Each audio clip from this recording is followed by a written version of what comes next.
Hey folks, welcome back to the old Jarhead, where normally I do videos on power stations, cabin building, off-grid stuff, and even sawmilling, and not really drones. But I've been playing with a couple of drones, and I got a new one recently from Ruko that I've actually had a lot of fun flying, and I thought I would tell you about it today. So if you're into drones or you're thinking about getting one, maybe this is the video for you.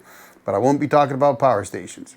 So I started flying a drone probably about a year ago, and I really didn't know anything about drones, frankly. I think I'd test flown a couple of them before that, but you know, one of the biggest challenges I had with drones is when you fire them up and you get everything connected, and you got to do this whole spin around thing where you got to spin the whole drone around and all that kind of stuff. And I always found that kind of challenging in my environment. I'm out at the cabin, maybe standing out in front of my solar panels or something, and I got to set the controller down to do the whole calibration thing on the drone. So the first thing I noticed about Ruko's F11 PRO 2 drone is you don't have to do that. And I really, really liked that. Another thing that I always had a challenge with drones was that you couldn't just land them. You had to hit like a button and then it would land, and it might even land hard. If you did the button a little too high or something, you know, it was just a challenge. You could hit the home button and they would fly back to home, no problem. But one of the things I found with this drone is that once it's connected and once it's hooked up to the GPS satellites, well, you can just tell it to take off and away it goes. You don't have to do all that calibration stuff. In fact, the only time it's ever asked me to do that is when I had it sitting on the truck hood, and maybe all of the metal there was confusing it a little bit, and so it wanted me to do that. But as soon as I just turned it off and fired it up away from, you know, a bunch of metal, it was perfectly fine. I didn't have to do that. So being able to take off, you hit the button, boom, up she goes, and away you go and you fly the drone. And when you want to land it, all you got to do is push the down button until it touches the ground and it shuts the motors off and it lands. So I really liked that. The other thing I found out about this neat little drone, this guy actually is really easy to fly, even with some, I'm going to say, light winds. I haven't tried to fly it in heavy winds, but I've definitely had some wind that I've been flying it in, and it flew really steadily, very easily, got the camera shots, which, by the way, it'll do 6 megapixels on camera and 4K 30 frames per second on video. It takes actually really nice video and pictures. So I really like that. It also has features that I've only just begun playing with. And one of those, of course, it'll do the follow me, you know, I think most of these GPS drones will, but it also does various other patterns like racetracks and stuff. And I've even had it do a pattern where it just flies around something that you're filming. And I'm not quite good at that yet. I still have a ways to go to get it a little better, but so far I've had a lot of fun flying this drone. Now, they're less expensive than a lot of the other ones that look like this, frankly. I think I saw the price, around $450 to $500. I'll put that price right here, but you know, all in all, this thing is actually really, really easy to fly, and it's only given me a couple of problems that I thought I would mention just so that, you know, I'm being totally honest. One was it currently doesn't have an SD card in it. And when it doesn't seem to like that at all. You really got to put the micro SD card in it, and in some cases let it format that card before it's going to do everything you want it to do. So that was something that I noticed. Not really a big deal, although it does say up to 128 gigs. I put a 256 gigabyte card in it, and it seems to recognize it and work fine with that.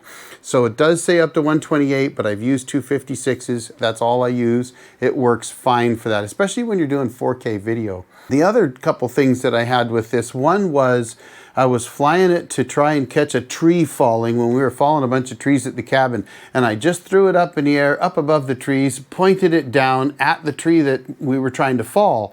And then I set my controller down, jumped on my tractor, and we put a rope on the tree and pulled the tree down. The whole time this was filming, and I was hoping that we would catch that. Well, it didn't. It actually turned away and drifted off, enough that all you could see is a little bit of the dust flying when the tree fell. I found that a little bit upsetting. So if you just have it in a hover mode and you tell it to film something, it might move if you're not running the controls, or if you haven't told it something else like to GPS follow you, or in this case I could have had it fly around that tree, then it would have done it just fine. It's just something that you need to be aware of. Now at the same time, it just about ran out of battery power, and when they get low on battery power, they're actually supposed to fly back to home. Well, it got a little confused, and it actually flew probably 25, 30 yards away from where it should land, and then started to land. Well, I got in a little bit of a panic because I didn't want it to land there, and I stopped it from doing that, moved it to a safer place to land, and then let it land. So luckily I was on the controls, otherwise it might have landed in a tree. That could have been an issue for me because I didn't have a way to go up and get it if it did. You know, other than that, I really didn't have any problems with this drone at all. I flew it over and over and over and over again, got lots of great video. It's yelling at me because it's trying to connect. Oh, because the drone shut down. Hang on, folks. That's the controller making all that noise. There we go. I just powered it off. In any case, it's a great little drone. I've been super happy with it. I intend to use it a lot. And frankly, I mean, it does nice video, folks. I'll put some here for you to check out. But while I do that, the controller's very easy to use. You just pop up the end on the controller. There's a cable that comes with it, or I guess you could call it well, it's a USB cable. Comes with it, and you do have to use this one. I tried to use different ones. They don't work. You got to use the one with a little 90-degree connector on it, and it has a storage location so that after you're using it, you plug this into your phone, you just wrap that around, drop it into that storage location, and it's always ready to go for the next time you use it. And if my big fingers could work a little better, it would be great.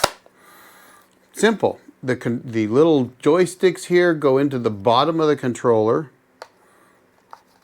So they just go in the bottom like that. And it has a number of features directly on the controller, which it's kind of dirty because I've been using it a lot. But so you've got your up, down, left and right, your strafing, all that kind of stuff. You've got a landing button. You got a speed button so that you can go from photo speed to faster speeds. It will go pretty fast when you do that. And then you also have a zoom in and out, as well as a, change the gimbal up and down. Now this has a 3-position gimbal with a Sony camera. It's actually a really good camera. I've been very impressed with it. And it does fly for over 30 minutes on a good charge, a full charge on the batteries in decently warm weather. If you try to fly it below freezing, which I have, they don't last as long. That's normal for all LiFePro type batteries or lithium batteries. It comes with 2 batteries. So you get a spare with it, and it comes with the case. So the case, pretty simple case, nothing, form fit, comes with extra propellers, extra cables, all the books, everything else you need. And there's one other thing you can get with this drone, and that is Ruko's charger. Now this charger actually comes with the different type of plugs for anywhere in the world. So pretty much anywhere in the world you are, you can go ahead and use this. And then you have this little charging brick that has both USB-A and USB-C. Now, I believe the USB-C, one is a USB-C 1, one's a 2, and I believe it's a 65-watt max charge on that. But it's definitely a nice charger. To tell you the truth, I've used it for several other things too, because that's a good charger. So all in all, folks, I like the Ruko drone. It does not have obstacle avoidance, not that I've noticed anyway, but I've learned to work with that. And as I've seen other drones that do have it, don't always work. So I think it's a good idea just to know how to fly it around objects. All in all, good drone, the Ruko F11 PRO 2. It's a great drone, folks. I've enjoyed it, and I'm going to continue flying it. So there you have it. That's all I got for you today, folks. I'll drop another video right here for you to check out. And thanks to all my members for supporting the channel. It really helps me out. Y'all have a great day. The old Jarhead out.